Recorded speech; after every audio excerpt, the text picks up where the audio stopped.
అసలు మరణించేలోపు అంతిమంగా మనిషి సాధించాల్సిన విజయం ఏంటి సార్? ఎటువంటి సంతృప్తితో అతను మరణించాలి సార్?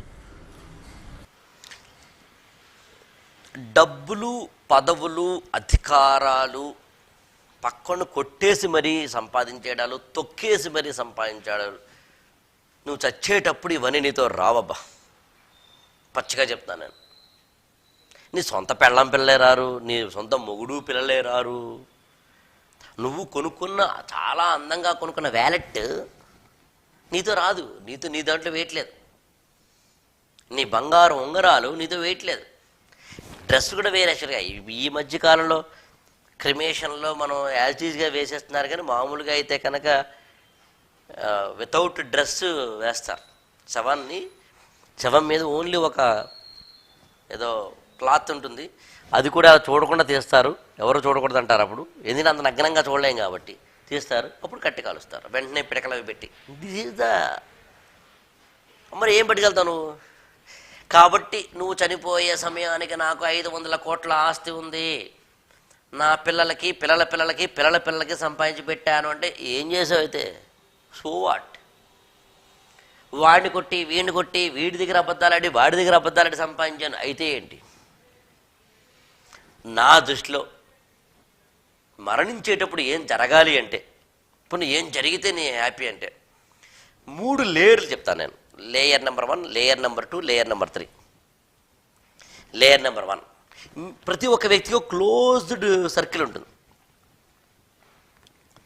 అమ్మ, నాన్న, తమ్ముడు, అక్క, పెళ్ళాం, పిల్లలు, ఫ్రెండ్స్, నువ్వు ఆఫీస్లో పనిచేసే స్టాఫ్, ఒక క్లోజ్ సర్కిల్ ఉంటుంది. నువ్వు చనిపోయిన రోజునబ్బా నిజాయితీగా వాళ్ళ గుండెల్లో, పై కాదు, ఏదో కెమెరా పెడితే కాదు, నిజాయితీగా నీ గుండెల్లో ఐ మిస్సింగ్ హెర్, ఇలా బా అని ఒక తెలియని బాధ మనసు లోపల ఉంటే నీ క్లోజ్ సర్కిల్లో నిజాయితీతో కూడిన సాంద్రమైన కన్నీరు అంటాను దాన్ని నేను. మా నాన్న నాకు భలే 2 కోట్లు ఇచ్చాడు, ఇంకా బతుకుంటే ఇంకో 3 కోట్లు ఇచ్చుండేవాడు. ఆ ఏడుపు కాదు. మా ఆయన నాకు వడ్డాను ఇచ్చాడు, నెక్లెస్ ఇచ్చాడు, 6 వారాలు గొలుసులు ఇస్తానని ఇవ్వలేకపోయాడు, అందుకు ఆ ఏడుపు కాదు. నిజాయితీగా, ఇది నీ సర్కిల్లో. సెకండ్ లేయర్ నెంబర్ 2, నువ్వు నీతో ఒక్కసారి కూడా పరిచయం లేని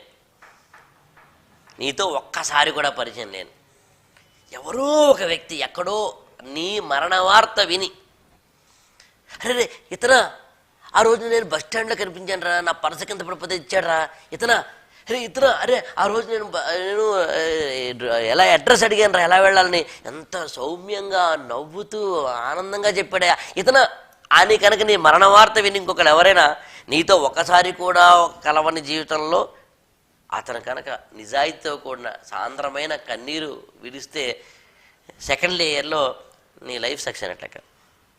ఇంకా 3వది, నీ తర్వాత చనిపోయిన తర్వాత నీదైన ఏదో ఒకటి విడిచి వెళ్ళాలబ్బా.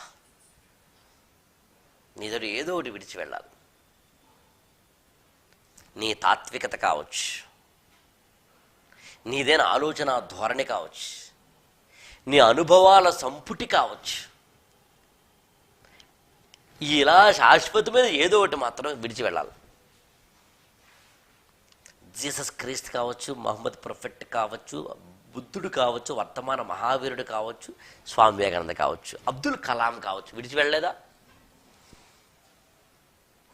ఇవాళ మీరు ఒక అబ్దుల్ కలాం, ఇంకొక రాజకీయవేత్త, ఒక ప్రధాని, ఇలా ఒక 4 కూర్చోబెట్టండి.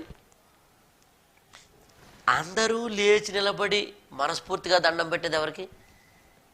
కలాంకా, కోట్లు సంపాదించిన వాడికా? కోట్లు సంపాదించిన వాడికి అభిమానులు ఉంటే ఉండవచ్చు, కానీ ఫాలోవర్స్ ఉండరు. కలాంకి అభిమానులు ఉన్న పక్కన పెడదాం, ఫాలోవర్స్ ఉంటారు. ఎందుకని? తన జీవితం ఇలా బతకాలని, ఇలా బతికితే గొప్పదని చేసి చూపించాడు ఆయన. 2 పెట్టెలతో రాష్ట్రపతి భవన్లోకి వెళ్ళి 2 పెట్టెలతో బయటకు వచ్చేయండి, ఏం చెప్పాలి? తన తర్వాత తన పిల్లలకి ఆస్తి ఇచ్చాడా? అసలు పిల్లలే లేరుగా ఇద్దామంటే. మరి తన తమ్ముడు కొడుకులకి ఇచ్చాడా? లేదుగా. ఆస్తి లేదుగా ఈయనకి. మరి దేనికి? నా దృష్టిలో చనిపోయేటప్పుడు అలా పోవాలబ్బా, అబ్దుల్ కలాంలా మరణించాలి.